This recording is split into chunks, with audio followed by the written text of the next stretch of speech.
Welcome to our YouTube channel. My name is Gospel. And my name is Amara. So today we'll be looking at one of the questions that people keep asking when we have events, and that is, can you change your spouse? Wow, it's a question that people ask at some point in their relationship. But before we get into today's conversation, I want to ask that if you're new on our channel, please kindly hit the subscribe button and hit the bell next to it so when we put content out. And to all our returning subscribers, it's always a joy to have you join our conversation. That question, can you change your spouse? Well, I think it's one of the questions that people, in a way, even before they get married, think, I can change my spouse. Maybe there are things you don't really like about someone. Before you go into committing to be married to that person, you're seeing those, maybe we could call them yellow flags. And you're saying to yourself, don't worry about it. When we get married, I'm going to help change her or change him to become exactly what I want. And maybe I put it to you, have you changed me? I would say I've inspired you. I've inspired you to change because I cannot change you. People make a decision to change when they see the need to change. And I'd say that this is one of a sticky conversation that people tend to have in relationship when they get frustrated that the other person isn't coming around, the other person isn't changing the way they want to see change. Now, it is important for us to establish here that no one can change anyone. It's still down to that individual to see the need to change, and then they can change. So, and this is where people get really, really challenged because they feel it's about talking to that person incessantly, making sure that they keep making their point again and again.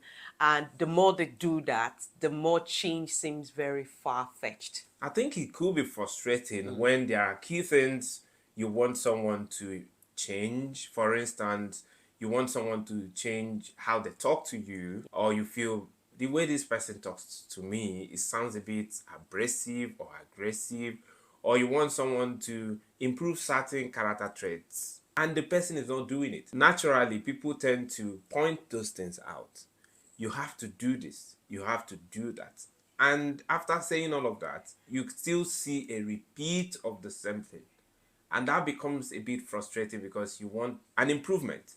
But then one of the things you need to realize is you need to develop a mindset. A mindset that says it is not within your circle of influence Absolutely. to change anyone. If you have that mindset, it relieves you of the frustration that comes from trying to change another person. So if you have found someone you love, like my wife, there are things about her that I really want her to change. Or even before now, I wanted her to change certain things. But it's not frustrating to me because I know this is how she is. In fact, I saw those things before I got married to her. So I need to appreciate her uniqueness. I need to appreciate the fact that these are the things that those are the things that make up her personality and who she is. Because if she removes those things, It's boring. it's going to be boring. My wife is someone who is a go-getter. She wants to do something. She's passionate about it and all of those. And if you're not careful, as a man, you might feel a bit intimidated, thinking she's trying to take the lead. But that's her personality. That's what makes her who she is. And I'm not going to come in and say, you know what, I needed to change and become very introvertish, very quiet. If I say something, you say, yes, sir. It doesn't work that way. So I need to understand that I have an influence over my change, not her change. Another thing to really note here is that sometimes in a relationship, you want to see change. The question is, what's the purpose? Because sometimes that change is just to sort of fuel your own personal interest, not necessarily because you want to see that person change. Like the example you gave about having strong views. There's some women who have got very strong ideas, and not every man can manage that kind of person. But it could be a good thing. It is actually a good thing. There could be excesses. There could be a part that, oh, this is now becoming too much. However, if you actually look at that trait, there's something good about it that if properly harnessed in your relationship could work to your own advantage. And it's not to shut down that person. It's to see, right, this is great, but I think here are the boundaries. And maybe it's how you effectively communicate that. That's very important point you made about communication. If someone is doing something you don't like and you want that person to improve it, how you say it is important. It is important. Yeah, because important. how you say it could either motivate the person to improve or discourage the person. Absolutely. It could discourage the person where that person feels like you're trying to shut me down. You're trying to make me become the person that I'm not. And we have to be very careful when we are trying to inspire someone to change, that we are not trying to get that person to become somebody else. It's really important. Everyone has got their individuality. Everyone has got their role to play in a relationship. And that's something that should be positive. That's something that should play to our advantage. We cannot be the same. Myself and Gospel, we don't think alike. We don't behave alike. We don't process alike. It's great. In some instances, he's got the strength. In some instances, I've got the strength. And it's about harnessing the strength and working it out, synergizing, because that's the whole essence of that. Now, there's certain kind of behavior that could be destructive in a relationship, that could be disruptive in a negative way. That's where you need to have this conversation to say, wow, I understand you're very different. However, this particular behavior is going to work against our union. I'll give an example. Everyone has a way they relate with money. People relate with money differently.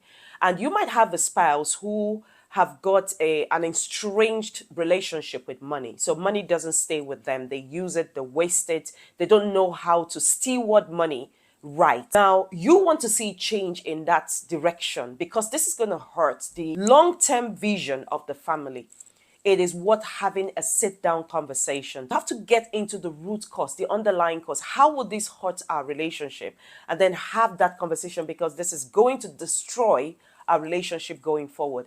And there are some changes that has to be made in relationship that are non-negotiable, but it's about how you engage in those conversations. Definitely, because I actually wanted to point out that yes, we are looking at change in terms of people's behavior. It could be positive trait, but when it has to do with negative behaviors that could jeopardize the progress of the relationship, then that change is critical.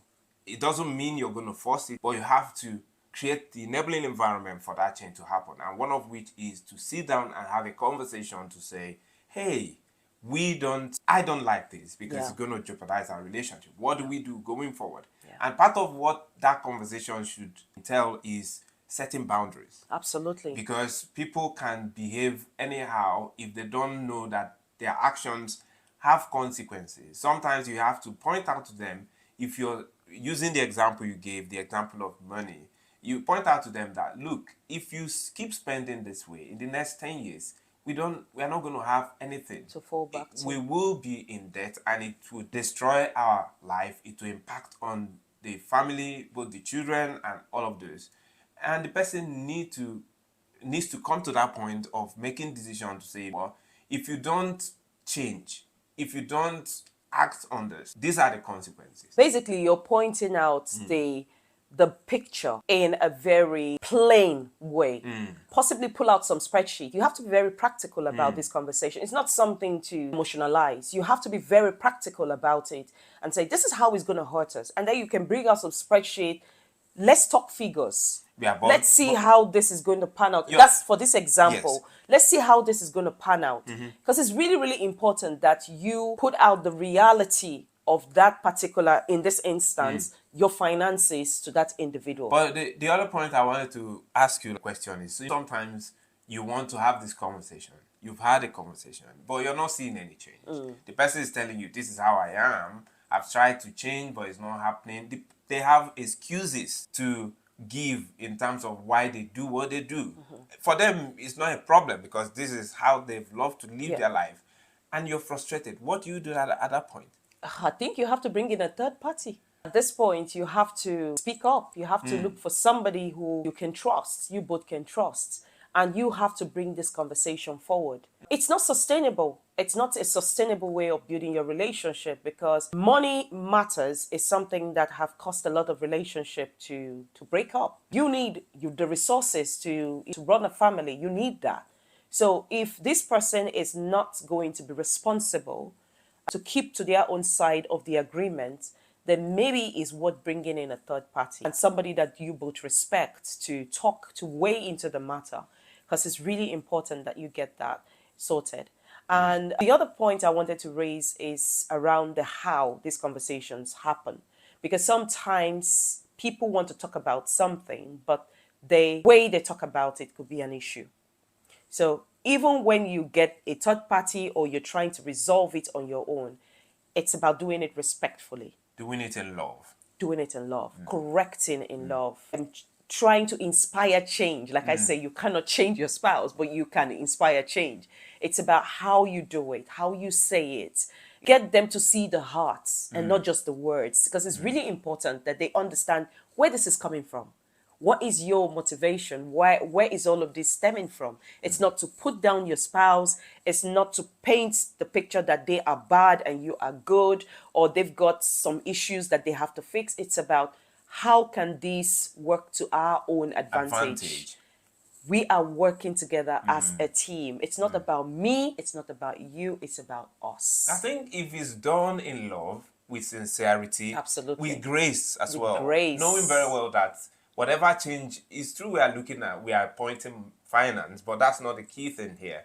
Whatever change you expect from your spouse, they've taken time to get to that behavior. Absolutely. It's not automatic. So they will also need steps. They need support. They need grace to come out of it. The key thing you should be looking out for is there any willingness on the part of my spouse to improve? How can I inspire this change? It could be how much you show love, how much you say, I know you didn't start here.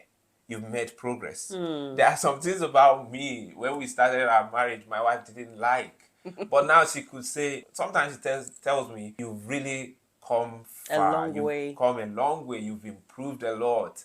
And that inspires me to want to do more, because I recognize that she has seen the effort I've put in. The same applies to her. There are so many things I've said to her, honey, you used to do this before and I didn't like it, but now I've found out that you don't do them anymore. That's how life is. Absolutely. We keep evolving. We Absolutely. keep changing. And don't expect your spouse to change and you're not changing. No one is perfect. So there are things about you, he or she would want you to improve. And if you focus on pointing out what needs to change on her own part without looking inwardly, then you're not motivating change. Model what you want to see. Absolutely. By the time they see that you're making all the effort, you're going out of your way to support them, you're not always pointing it out, you're emphasizing the positive things they've done, that will motivate change. Absolutely. And that's what it means to inspire change in love. In love, in love. And in some instances, you might need to compromise. You mustn't have it your way all the time. And that speaks to inspiring change in love. Maybe just let it slide for now. And part of that is you demonstrating the understanding within that. It's really important, because some people feel like, this person has to change now at my own term. You have to do it now.